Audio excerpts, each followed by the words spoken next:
네, 현재 시간 3시 13분 지나고 있습니다. 정말 폐장이 얼마 남지 않았는데요. 마지막까지 시장 고심할 투자자분들을 위해서 두 분의 전문가와 함께 답을 찾아보도록 하겠습니다. 변영인 대표, 박수범 이사 함께합니다. 어서 오세요. 네, 반갑습니다. 네, 이렇게 또 2023년 마무리를 두 분과 함께 하게 됐네요. 오늘 좀 궁금한 종목이 많아요. 한 해를 잘 마무리하고 싶어서기 때문인데요. 첫 번째, 대형주, 그 안에서도 오늘 제약바이오가 강하죠? 삼성바이오로직스 보도록 하겠습니다. 그동안은 뭐 레고캠바이오다, 큐리언트다, 알테오젠이다, 좀 콜싹 시장에 있는 종목들을 많이 다뤄봤는데 오늘은 이제 셀트리온과 함께 삼성바이오로직스가 오르더라고요. 이 대형주 장세에 제약바이오도 참전하는 건지 삼성바이오로직스 보유자분들은 어떻게 보는 게 좋을까요? 저는 계속해서 홀딩하는 게 맞다라고 좀 말씀을 좀 드리고 싶고요. 네. 삼성바이오로직스 지금 이제 뭐 CMO 사업을 비롯해서 뭐 삼성바이오 에피스를 통해서 바이오 시뮬러 시장 또한 지금 이제 크게 성장성을 보여주고 있습니다.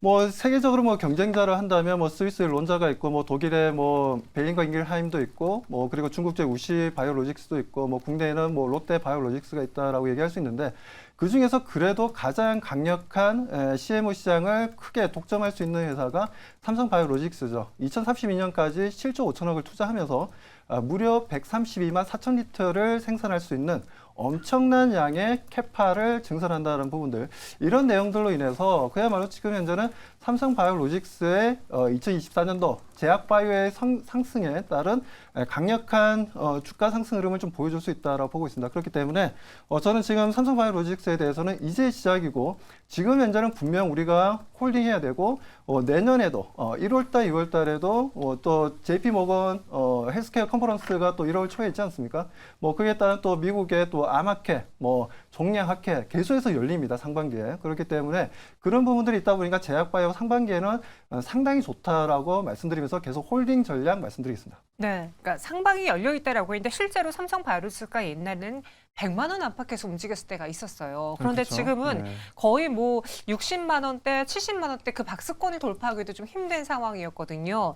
저희 제작진에게는 매수도 가능하다라는 신규 매수 의견도 주셨는데요. 현재 구간 접근도 가능할까요? 저는 충분히 가능하다라고 보고 있고요. 오늘 뭐 거래량이 잘 형성되고 있고 차트의 흐름들을 보게 되면 오랫동안 하락 추세를 보여줬던 부분들이었습니다. 하락 추세를 보여주다가 이제부터 본격적인 행보 구간에서 이제 벗어나면서 기술적으로 상승 추세로 전환되는 위치이기 때문에 현재 가격에도 강력 매수를 저는 말씀을 좀 드리고 싶습니다.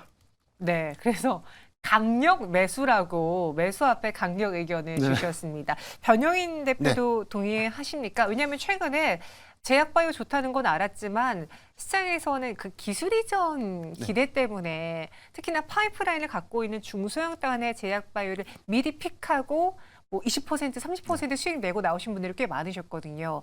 그 다음 타자로 삼성바이오로직스 봐도 되는 건지요? 최근에 뭐 수주 잔고에 대비해서는 뭐 주가가 굉장히 좀 저평가됐다라는 평가 나왔는데 일단 뭐 위탁 생산에 대한 이 수주 캐파를 얼마만큼 더 가져갈 것인가. 최근에 좀 이슈가 있었죠. 이 알츠하이머 치료제에 대해서 추가적인 어떤 위탁 생산을 좀 막게 될 경우에 여기에 이제 부과될 수 있는 수주 잔고가 더 늘어날 수 있다. 이 점이 2024년도 상반기 실적에 대한 기대치를 좀 더 올리고 있는 형국이다라고 판단되고요. 다만 이제 금리 인하에 대한 기대가 단순하게 뭐 바이오 섹터에 굉장히 좀 좋은 수혜로 좀 작용한다. 이 부분이 단순하게 금리가 내려서 뭐 임상 시험이 활발해지고 기술 투자가 활발해지고 M&A가 활발해져서 좋다라는 어떤 관점보다는 수급이 개선되고 있다는 측면에서 대형주였던 특히나 위탁 생산이 지금 코로나19 이후에 오히려 실적에 대한 변동치는 없고 오히려 실적이 지속해서 좀 좋아지고 있고 지금 공정 캐파도 계속해서 늘어나고 있는데 주가만 지금 계속 빠지고 있었던 형국이라는 것이죠. 그렇기 때문에 바이오 섹터의 전체적인 수급이 개선되는 관점에서는 수주 잔고의 증가 그리고 여기에 따른 실적 연동 추이를 좀 지켜본다면 삼성바이오로직스는 저평가 매력도가 높지 않을까 판단해봤습니다. 두 분 모두 다 저평가 매력이 있다. 그래서 갖고 계신 분들은 당연히 홀딩이고요. 신규 매수도 가능하다라는 의견 주었습니다. 그런데 이렇게 대형주들 장세에서는 사실 테마주들이 길을 펴기가 어렵거든요.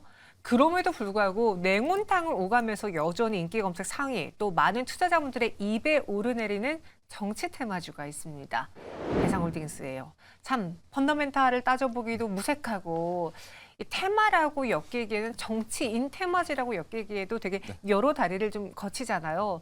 그런데 왜 대상홀딩스가 지금 정치 테마주 안에서 대장이 되었을지, 그럼 우리는 여기서 그래도 트레이딩 전략을 세워보는 게 좋은지 자꾸 이렇게 미소를 좀 참으시는데 변영희 네. 대표님 어떤 생각이세요?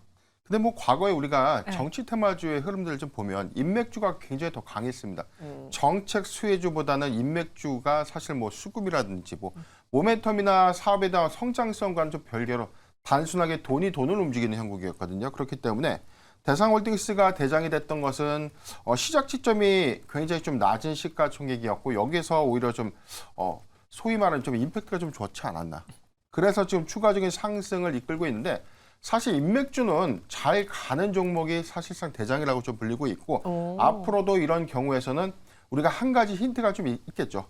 뭐 향후에 뭐 대선 유럽 주제로서의 가능성들이 한 번 더 부각이 된다면 여기서 다시금 뭐 대장주로서의 수급을 좀 확대해 나갈 수 있는 여러 가지 좀 있겠지만 지금은 사실 뭐 총선의 기대치가 좀 너무 과하게 반영된 측면이 좀 있다라고 좀 판단해 봤고 최근에 급락의 경우에는 사실상 총선에는 출마하지 않고 뭐 비대위 위원장을 좀 수락했다 이 부분 때문에 다소 좀 차익 실현이 좀 강하게 좀 나왔던 흐름 하에서 오늘의 반등은 사실 뭐 특별한 어떤 이슈가 없고 단순하게 좀 수급 논리상의 어떤 상승이기 때문에 네. 저는 신규적 매수 관점보다는 지금 보유자라면 지금부터는 그래도 분할 매도 즉 차익 실현 관점으로 접근해야 되는 구간이 아닌가라고 판단해 봤습니다. 네, 이 정치 테마주는 가장 많이 오른 종목이 대장주가 될 수밖에 없다라고 이야기했습니다. 다른 의미가 있어서 아니라 상승 폭으로만 따지게 된 건데요.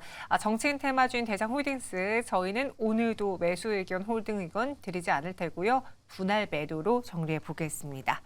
또 오늘 시장에서 항공주들의 흐름도 좋네요. 뭐 에어부산, 티웨이 항공, 대한항공 다 같이 빨간불을 켜고 있는데 유가 하락도 있고 수요도 회복되고 있다.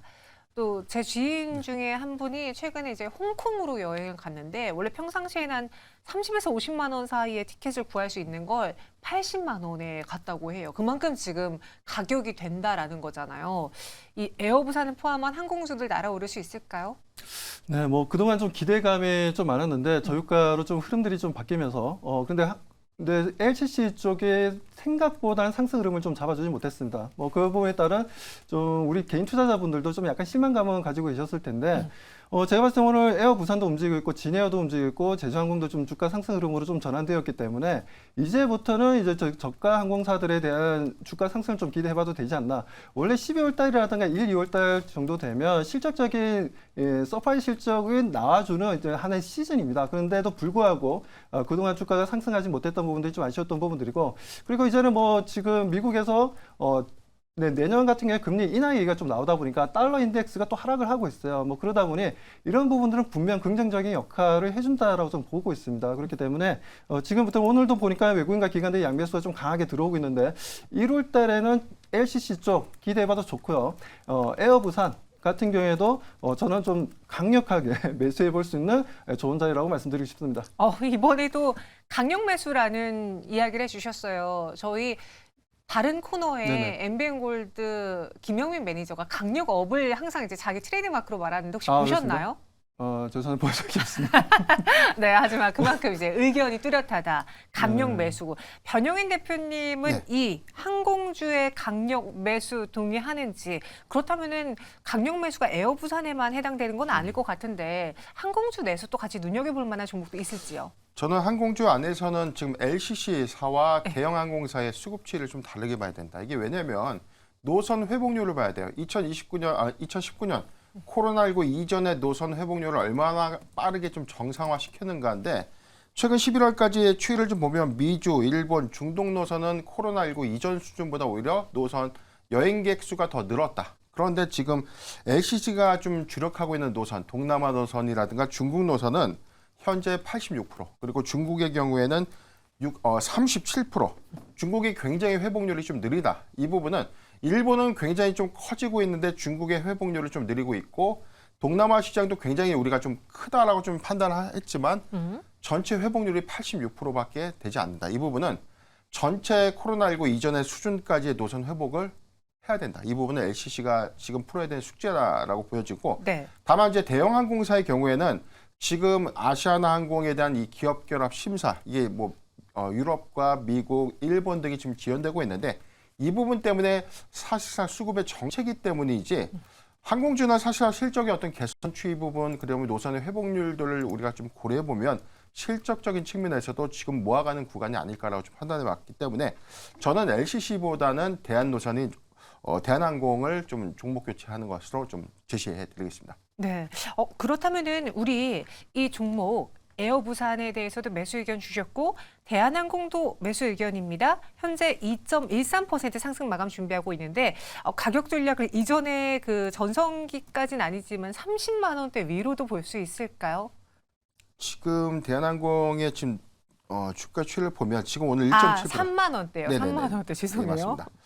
지금 241선 상단에서 흐름을 좀 유지하고 있는데 지금 뭐 EU에 대한 이 기업 결합 심사 승인 기대감들이 좀 반영이 되면서 최근에 수급이 좀 개선됐지만 리스크는 여기서 이 심사가 이루어지지 못할 경우 합병이 철회될 경우에는 한 차례 좀 리스크로 좀 부각될 수 있다. 다만 이제 그룹사의 어떤 의지가 굉장히 강하기 때문에 저는 기업 결합 심사가 조금은 늦더라도 완료가 된다는 관점에서는 지금 2만 5천 원 미만 구간 지금부터죠. 사실상 저는 뭐 2만 4천 원대 미만 구간은 지속해서 모아가도 괜찮은 구간이다라고 좀 판단해봤고 만약에 241선이다라고 좀 보여주는 2만 3천 원 구간을 하회한다고 하더라도 저는 좀 비중을 좀 늘려가면서 다소 긴 호흡 내년 상반기까지에 대한 어떤 기대감을 좀 더 가져가도 괜찮은 구간이 아닐까라고 좀 판단해봤습니다. 내년 상반기까지도 보유가 가능하다. 두 분 모두 다 항공주에 대해서 긍정적인 의견 주셨습니다. 그러면 STO 이야기 또 다시 해볼까요? 오늘 갤럭시와 머니트리도 상승세가 좀 강하게 나왔습니다. 현재 마감동 주가 구간에서 9.17% 상승 마감 준비하고 있고요. 장중에 17% 넘게 올랐는데 STO 관련해서 MOU 체결 소식 때문에 다시 한번 부각을 받은 거거든요. 갤럭시와 머니트리, 서울옥션, K옥션, STO 관련주로 저희가 많이 언급을 했었는데 박수범 대표님, 네네. 이 종목 보유자분들 어느 정도 좀 추세가 상승 탄력도가 이전보다 좀 더뎌지고 있거든요. 네네네. 재료 소멸로 봐야 되는 건지 아니면 다시 한번 STO에 대한 시장의 관심이 커질 수 있을지 어떤 전략으로 세워볼까요? 저는 솔직히 말씀드려서 네. STO에 대해서 좀 부정적인 좀 시각을 좀 가지고 있습니다. 왜 그러냐면 이제 과거에 우리가 2008년도죠. 서프라임 모기지 채권이 문제가 되어서 엄청난 이제 금융 대란이 좀 일어났었는데 그것도 보게 되면요. 우리 집을 살 때 이제 대출을 받지 않습니까? 대출을 받으면 그 채권이 형성됩니다. 그 채권을 여러 개로 조각을 내었던 부분들이 결국에는 금융 시스템에 큰 문제를 일으켰다라는 거죠. 그런 부분에 있어서 STO도 좀 비슷한 흐름들이에요. 어떻게 보면 일맥상통한다라고 저는 보고 있습니다. 그래서 이 STO를 통해서 하나의 금융 상품으로서의 투자 가치가 있냐 없냐를 우리가 좀 봐야 되는데 그 부분에 있어서는 저는 좀 약간 좀 부정적으로 과거에 그런 서프라임 모기지 사태도 터졌던 글로벌 시장에서 굉장히 안 좋았던 경험을 했었기 때문에 STO도 뭐 그 부분이랑 저는 시스템상 일맥상통하다라는 관점에 있어서 이렇게 주가 상승 흐름들에 있어서는 일단 갤럭시 머니트리의 직접적인 펀더멘탈을 우리가 따지고 들어가야 되는데 지금은 최근 상승 추세가 STO 때문에 올라왔기 때문에 그 부분에서 저는 좀 매도 관점을 좀 말씀을 좀 드리고 싶고요. STO보다는 갤럭시 머니트리가 앞으로 자체적인 성장 모멘텀을 가지고 좀 더 주가의 움직임을 좀 가져가주길 좀 기대해 보겠습니다. 이번에는 강력 매도 의견을 주셨습니다. 네. 사실 아까는 강력 매수가 2번 나왔고 이번에는 네네. 강력 매도. 오늘은 그냥 강력 수범입니까? 네, 그런 건 아니고요. 네. 네, 의견을 좀 뚜렷하게 말씀을 좀 드려야 될 것 같아가지고 아무래도 좀 강력이라는 단어가 오늘 좀 많이 좀 들어가게 되네요. 네, 우리 박수원 대표 강력인으로 돌아왔다라고 제작진에서 하단을 보내주셨는데 투자 고지도 같이 올려주실까요? 네, 투자자 여러분들의 판단에 맡겨보도록 하겠습니다. 저희가 또 이렇게 살구멍은 남겨둬야 돼가지고요. 네, 대표님의 그래도 이러한 강력한 의지 표현, 갤럭시와 머니트리를 포함해서 STO 쪽에 대해서는 나는 좀 부정적으로 본다라는 의견이니까 한번 잘 참고해 보도록 하겠습니다. 마지막으로 HPSP로 정리해 보도록 하죠. 현재 5.5% 하락하고 있습니다. 어제장에 한미반도체가 갑자기 반등이 좀 강하게 나오면서 HPSP도 막판에 상승 마감을 하려고 했지만 실패했고 오늘까지 4거래 연속 좀 내림세를 보여주고 있거든요. 고점을 찍은 이후의 하락이라 추세적인 조정이 불가피한 것인지 기간 조정인 건지 가격 조정인 건지 변영희 대표님 우리는 이 위기를 어떻게 이용해 봐야겠습니까? 저는 이제 낙폭이 주는 이 구간, 즉 이 낙폭 과대 구간에는 오히려 매도가 아니라 매수의 관점으로 좀 보고 싶어요. 왜냐하면 지금 TSV 공정, 지금 HBM 반도체 공정 투자에선 TSV 공정은 아직도 시세가 좀 더 수급이 계속해서 순환매 수급이 좀 몰리는 형국인데 미세한 공정단에서는 사실 이 장비주가 차익 매물이 좀 강하다는 부분인데 이건 실적적인 연동 측면에서 봤을 때는 전 TSV 공정보다는 앞으로는 수율을 좀 개선시킬 수 있는 미세한 공정단. 그래서 선단 공정 투자가 늘어나면 늘어날수록 오히려 장비주의 수요가 가장 큰 기업이 HPSP라고 저는 판단해 봤는데 내년도에 이 삼성전자와 SK하이닉스가 이 선단 공정 투자액 20% 이상 좀 증액하겠다라고 좀 밝힌 만큼 이 부분은 지속해서 양산 수율, 즉 여기서 개선되는 트랜지스터의 어떤 이 개선 수율을 향상시키는 이 선단 공정 장비가 과연 이 고압 수소 어닐링 장비가 탑재가 좀 될 것인가 이 부분에 대한 이 의문이 좀 있었지만 저는 1분기 안에는 관련한 어떤 수주 가시화가 좀 확연하게 좀 이루어지지 않을까라고 좀 판단을 해봤기 때문에 저는 낙폭 기준 구간 지금 시점에서는 44,100원 지금 이탈하고 있는 흐름인데요. 저는 한 42,000원, 4만 원에서 한 43,000원 구간 이 구간이면 저는 분할 매수 관점으로 좀 접근해보자라고 의견을 드리겠습니다. 네, 조정시 매수기 때문에 오늘까지 4거래 연속 하락한 구간에서는 충분히 매도가 아닌 매수로 접근할 만한 종목이다라고 의견 주셨습니다. 양시장 빨간불 마감 준비하고 있고요. 2023년 폐장 지금 시작합니다.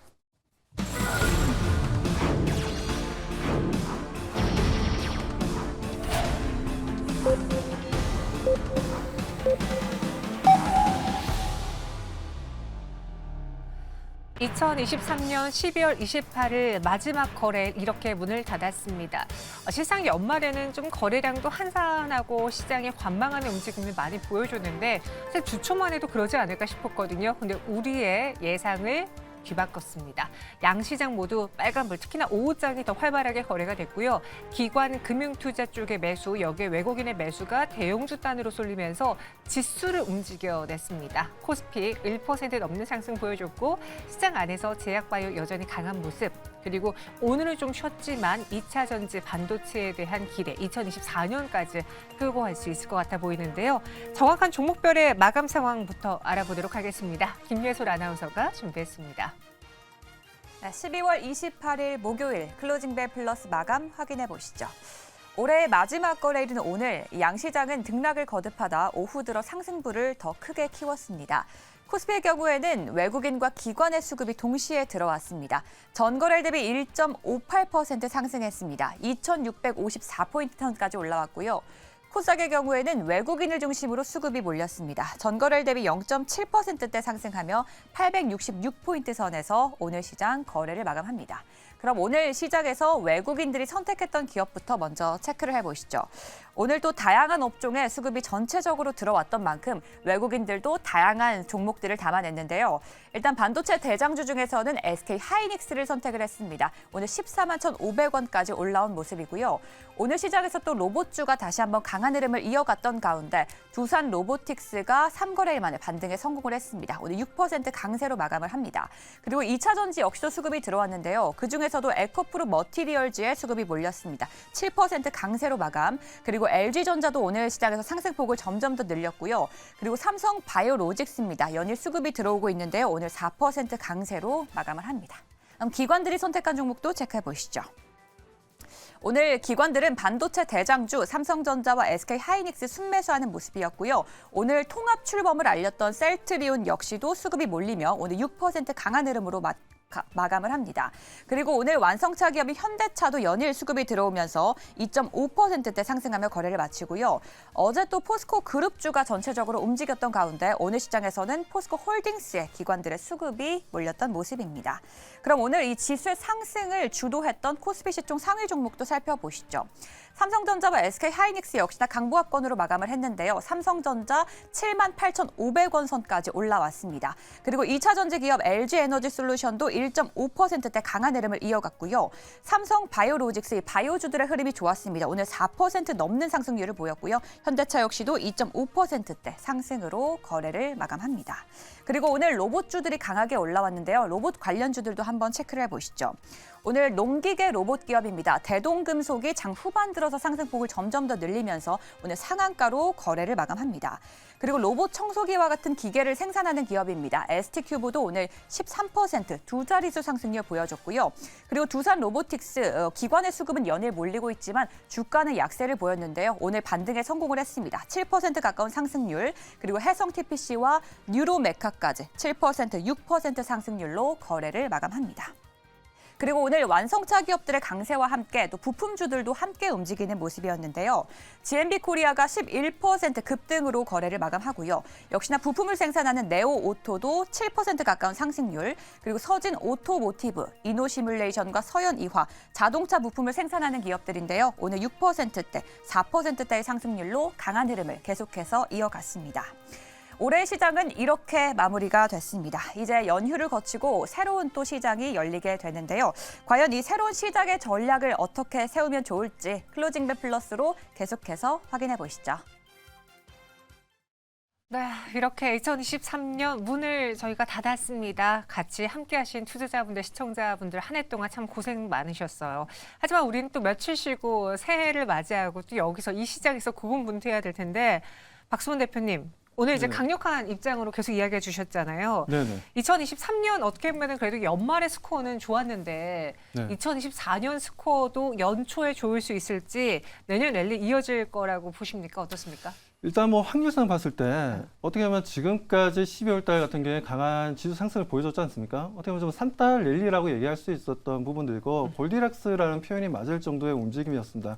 보통 12월 달에 이런 상승 추세가 만들어지면 다음에 강력한 상승 흐름을 보여주는 게 좀 특징적이었다라는 거죠. 뭐 그런 관점에서 보자면 저는 2024년도가 우리가 정말 주식이라는 투자를 통해서 많은 잉여 자산을 늘릴 수 있는 조로의 찬스라고 저는 보고 있기 때문에 내년 시장에 대해서는 상당히 긍정적으로 보고 있다라고 말씀드리고 싶습니다.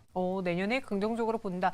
변효인 대표님의 생각도 그러면 일치하십니까? 최근에 대형주 늘릴 때마다 사야 된다라고 네. 강력하게 이야기해 주셨는데 그 전략이 적중했어요. 네. 우선은 지금 이 증시의 불확실성, 우리가 가장 힘들었던 달이 10월이었던 걸로 제가 기억을 하는데, 당시에는 이유가 없이 투매가 투매를 좀 불리는 형국. 이제 반대로 불확실성이 제거되었다는 것은 다시 상승. 우리가 이제 불타기라고 하죠. 계속해서 주가 좀 상승해주면 오히려 수급이 더 개선되면서 투자 심리도 더 크게 좀 개선되는 효과를 좀 나타내주고 있는데, 관건에서는 저는 오늘장 마감 12월에 2023년의 이 마지막 거래일 저는 굉장히 좀 상징적인 마감을 했다라고 평가해보고 싶고, 1월 기점으로 해서는 다소 좀 지지부진한 흐름들 좀 보여주겠지만, 그래도 내년 상반기는 3,000선 이상에서의 어떤 우리가 이 코스피 지수를 한번 노려보지 않을까라고 저는 전망해 보겠습니다. 네. 그래서 내년에도 이러한 상승이 이어진다면 어떤 종목으로 수익을 낼 수 있을지 여러분들을 위한 연초 한번 선물 드려보도록 하겠습니다. 오늘의 주제 보시죠. CS 기대가 또 불거지고 있어요. 텔레칩스, 기아, 자동차 부품, 스마트폰 관련주들의 최근 흐름이 좋은데 제2의 텔레칩스를 찾아보도록 하겠습니다. 대표적인 자동차 부품주들의 최근 스코어를 보자면은 빼놓을 수 없는 기업이 이제 현대차, 기아고, 그리고 그 밑에서는 텔레칩스를 포함한 이제 자율주행 관련주들이 있잖아요. 박소원 이사 눈에는 어떤 종목들이 좀 띄었나요? 저는 지금 현재 자동차 쪽은 현대차, 기아차 모두 좋다라고 보고 있고요. 그 하단에 있는 지금 이제 부품 업체들을 비롯해서 관련된 소프트웨어 업체들 그리고 펜리스 업체들 다 좋게 보고 있습니다. 금방 말씀하신 텔레칩스 같은 경우에도 최근에 독일의 이제 부품 회사 중에서 유명한 이제 콘티넨탈이라는 회사가 있죠. 물론 우리 개인 투자자분들 같은 경우는 이제 콘티넨탈 타이어는 아실 거예요. 맞아요. 타이어는 잘 아실 텐데 이 회사가 부품까지 만들어내고 있는데 이 회사 같이 협업을 해서 지금 관련된 인포테인먼트 쪽을 통해서 지금 이제 칩을 또 만들어내는 부분들이 있고 그게 2025년부터 본격적인 납품이 이루어질 것으로 보고 있습니다. 이런 부분들이 지금 유럽향을 비롯해서 현대차 향 매출이 내년에도 크게 증가할 것으로 좀 보고 있기 때문에 텔리칩스도 지금 현재 어떻게 보면 신고가 랠리 움직임이 계속 보여주다가 오늘 좀 조정을 받긴 했지만 저는 이제 이런 단기 조정이라고 보고 있고 1월 달에도 추가적인 상승 랠리 흐름을 좀 기대하셔도 좋다라고 말씀드리고 뭐 일단 좀 기아차 같은 경우에도 올해 같은 경우에는 이제 처음으로 매출 100조 이상을 좀 찍을 것으로 보고 있고요. 그 일단 영업이익 또한 12조 이상 좀 예상을 하고 있습니다. 그렇다면 기아가 지금 이제 움직임이 상당히 좋은데 기아 또한 우리가 계속해서 꾸준히 지켜볼 필요가 있고 현대차 같은 경우에도 아주 좋고 뭐 그 밑단에 있는 뭐 화신이라든가 SL이라든가 이런 부품 회사들도 상당히 좀 긍정적으로 보고 있기 때문에 자동차는 2024년도에도 상당히 우리가 관심 가지면서 계속해서 공략해야 될 상당히 중요한 업종이라고 말씀드리고 싶습니다. 2024년에도 주요 공략 업종이다 했습니다. 최근에 기아만 보더라도 외국인과 기관의 연일 매수가 들어왔습니다. 창고 보시면 거의 기관 외국인 하루도 빠짐없이 매수 샀고요.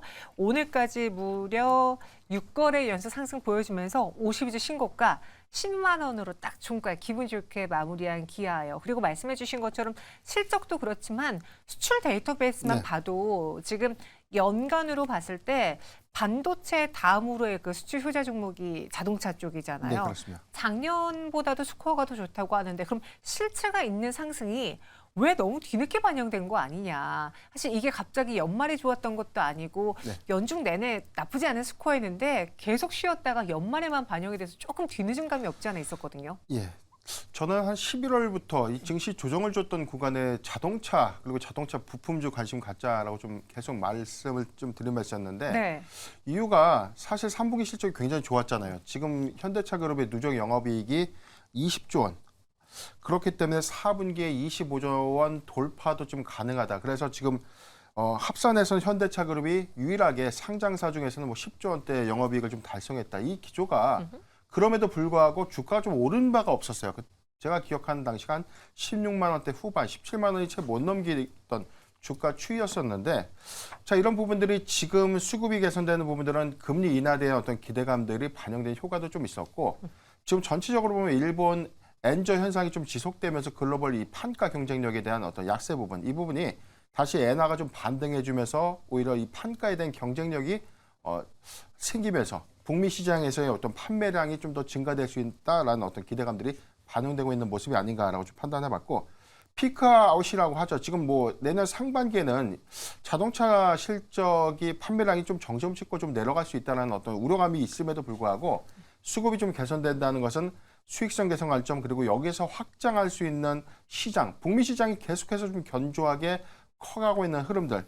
여기서는 시장 점유율 부분 그리고 유럽에서도 뭐 최근 3년간 연간 100만 대 이상 이 자동차 판매고를 좀 기록했기 때문에 이 기세를 좀 이어간다면 자동차주는 좀 걱정할 수 있는 구간보다는 오히려 지금 저평가 국면을 좀 이용해서 매수의 어떤 기회로 활용하는 것이 좋지 않을까라고 판단해봤습니다. 네, 보시다시피 실제로 자동차 부품 쪽의 수출 금액이 지금 1위가 이제 연간으로 따졌을 때 11월까지 봤을 때 반도체가 1위거든요. 근데 반도체와 자동차 쪽에 15억 달러밖에 차이가 안 나요. 그래서 2025년엔 오히려 국내에서의 수출 효자 1위 기업 섹터는 자동차가 될 수도 있다는 이야기도 나오고 있습니다.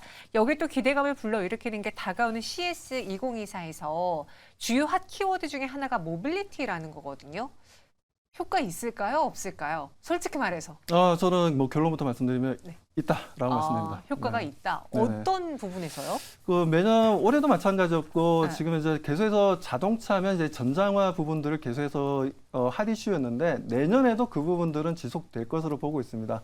그만큼 지금 현재 전장화 부분들에 대한 LG전자도 마찬가지고 삼성전자도 마찬가지고 계속해서 투자를 확대해 나가고 있는 분위기고 그리고 올해보다 더 업그레이드된 뭐 자율주행 부분이라든가 여러 가지 인포테인먼트 부분들을 비롯해서 디지털 코피 여러 가지 시스템들이 한 단계 상당히 업그레이드된 움직임을 보여줄 것으로 보고 있고 LG전자가 어떤 또 CS 2024에서 보여줄지 관심도가 높아지고 있고 삼성전자도 마찬가지입니다. 뭐 그런 부분에 있어서 최근에 뭐 이재용 회장도 마찬가지고 전체적으로 구강모 회장도 마찬가지고 전장 쪽에 계속해서 좋은 좋은 언론을 통해서 멘트를 좀 날렸기 때문에 그런 부분들에 있어서 우리가 또 CSE 2024 정말 좀 기대를 자동차 쪽을 기대해봐도 좋은 좀 약간 센세이션을 일으킬 만한 좀 아이템을 한번 내놓지 않을까라는 좀 기대감을 가지고 있는 상황입니다. 네, 그래서 CS2024 효과 있을 것 같다라고 했습니다. 두 분 모두 다 자동차에 대해서는 긍정적으로 우리가 2024년에 공략해야 되는 섹터라고 입을 모았어요. 그럼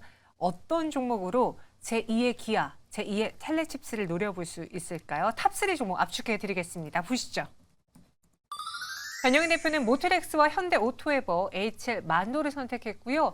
박수범 이사님은 삼성전자를 탑픽으로 LG 이노텍, LX 세미콘 이렇게 이야기했습니다. 자율주행 관련해서 네. 모트렉스가 정말 많이 언급되잖아요. 네. 지금 자율주행 섹터의 관점으로만 좀 볼 것이 아니라 지금 IVI죠. 지금 이 차량용 인포테인먼트 이 부분이 전장향의 핵심입니다. 사실은 여기서 우리가 이제 미래 완성차 부분에 대한 이 사고죠. 이게 단순하게 운전만 하고 이동 수단이 아니라 앞으로는 이 자동차가 생활의 모든 변화를 좀 시도할 수 있는. 그래서 우리가 좀 비교를 굳이 하자면 과거에 우리가 이 전화만 받았던 무겁게 벽돌폰이라고 했죠. 옛날 피처폰이었는데 이게 스마트폰으로 이 기술 고도화를 이뤄내면서 생활의 패턴들이 좀 다변화된 것처럼 자동차의 시대가 좀 변하고 있다. 그렇기 때문에 2024년도에도 테슬라의 경우에도 SDV 가속화에 관련된 어떤 전장 부품들을 확대하겠다라고 좀 밝힌 바 있었고 현대차 그룹 안에서도 여기서 이 차량 전장화의 가속화 이 부분이 빠르게 좀 진행이 된다면 관련된 부품의 수급들이 좀 더 증가될 수 있는 부분이다. 그래서 저는 이제 모트렉스를 좀 골랐는데 차량용 인포테인먼트에 관련된 비중 이 부분이 현대차 공급 비중이 계속해서 늘어나고 있고 앵커님께서 말씀하신 것처럼 자율주행 부분은 아직 덜 부각된 부분. 그렇기 때문에 CES 단순하게 단기 이벤트만 좀 우리가 고려해 봤을 때는 차량용 인포테인먼트, IVI 그리고 커넥트카 관련된 이 자동차 부품 또는 기술에 좀 주목해보자라고 판단을 해봤습니다. 올해 2024 혁신상 엑셀박스가 이 목적 기반 모빌리티 차량이 좀 탑재될 수 있다. 이 부분 때문에 혁신상 수상을 좀 앞두고 있는데 관련된 기술 공개 부분에 대해서는 한 번 더 이벤트로 좀 작용되지 않을까 판단을 해봤습니다. 네, 모트렉스도 오늘 6거래 연속 상승 랠리 달리면서요. 오늘 장중에 4.08%의 강세를 17,850원에 장 마감을 했습니다. 여기서도 추가 상승이 가능할지 일단 CS 효과도 좀 어느 정도 볼 수 있는 거잖아요. 우리가 2024년에 첫 거래일의 선물 같은 종목으로 모트렉스 매수해봐도 괜찮을까요? 전략 세워볼게요. 예, 저는 17,600원 미만, 오늘은 17,850원에 마감을 좀 했는데 지금 조금 모아간다면 17,600원 구간에서는 조정시 매수 유효하다라고 좀 판단해봤고 저는 단기적 목표가 19,700원을 좀 제시해드리고요. 손절가는 15,000원을 제시해드리겠습니다. 근데 탑픽 치고는 목표가가 좀 그럼 짧은 거 아닌가요? 예, 단기적 목표가. 네. 그러니까 CS 2024를 앞두고 단기적으로 한 20% 내외를 좀 봤는데 여기서 이후에는 CS 이벤트 소멸 이후에는 한 번 정도 좀 조정이 나오고 난 이후에 그래도 이제 장기 목표가는 그 이후에 한 번 더 다뤄보도록 하겠습니다. 네, 그래서 CS 효과를 본다면 좀 단기적으로 목표 주가 19,700원 잡아볼 수 있지 않겠느냐. 모트렉스 2024년 초반에 공략할 수 있는 종목으로 선택을 해주셨고요. 이번에는 박수범 이사의 종목입니다. 탑3로 삼성전자가 있네요. 네, 맞습니다. 삼성전자 같은 경우 최근에 좀 관심도가 좀 높아지고 있고 주가 또한 오늘 또 상승을 했습니다. 그야말로 좋은 상승 흐름을 좀 이어나가고 있고 2021년도에 96,800원까지 갔던 가격대가 있는데 지금 현재 전 고점을 돌파할 가능성이 상당히 좀 높다라고 말씀을 드립니다. 동사가 이제 자동차 SiC 반도체 쪽으로도 상당히 성장성을 보여줄 것으로 보고 있는데 우리가 일반 자동차 같은 경우에는 반도체가 대략적으로 한 1,000개 정도 들어갑니다. 여기에서 전기차 같은 경우에는 약 2,000개 정도 들어가고요. 자율주행이 되면은 그곳에서 반도체가 3,000개 이상이 좀 들어간다라는 겁니다. 그런 부분에 있어서 삼성전자가 상당한 좀 낙수 효과를 노리면서 전기차라든지 이런 자율주행 부분이 판매량이 늘어나면 늘어날수록 상당히 좀 반도체가 필요한 부분들을 통해서 성장성을 이어나갈 수 있다라고 좀 보고 있고요.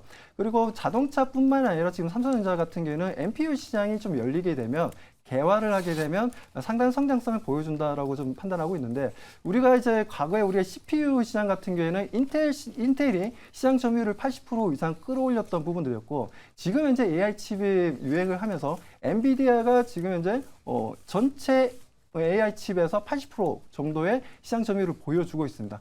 여기에 지금 NPU 같은 경우에는 어떻게 보면 우리 뇌에 그 시냅스라든가 뉴런과 같은 역할을 한다라고 볼 수 있는데 NPU는 그야말로 시스템 반도체와 그리고 메모리 반도체의 탑티어 기술력을 두 가지를 가지고 있어야 되는데 이 두 가지를 완벽하게 가지고 있는 회사는 삼성전자가 전 세계에서 유일합니다. 그렇다면 NPU 같은 경우는 물리적으로도 하나로 융합이 돼야 되고 그에 대한 연산을 하면서 동시에 저장을 한다라는 겁니다. 그런 부분에 있어서 지금 현재는 이제 해외 쪽에서 NPU 칩이다 이렇게 하면서 좀 약간 NPU에 대한 좀 광범위하게 해석을 하면서 이거 NPU 관련된 내용들이 좀 나와주고 있는데 제가 봤을 때는 좀 약간 좀 광범위하게 이용을 하고 있다라고 좀 보여지고요.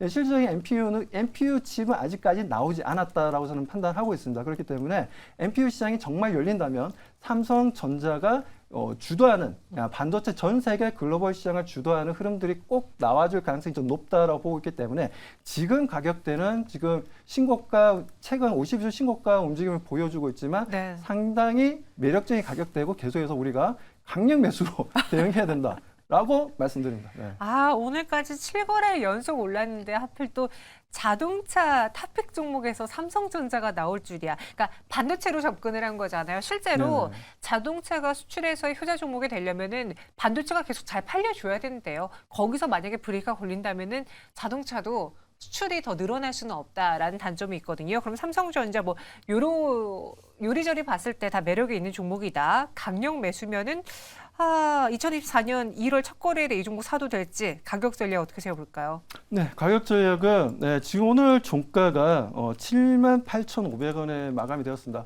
저는 현재가도 지금 이제 대응할 수 있는 아주 좋은 가격대라고 보고 있고요.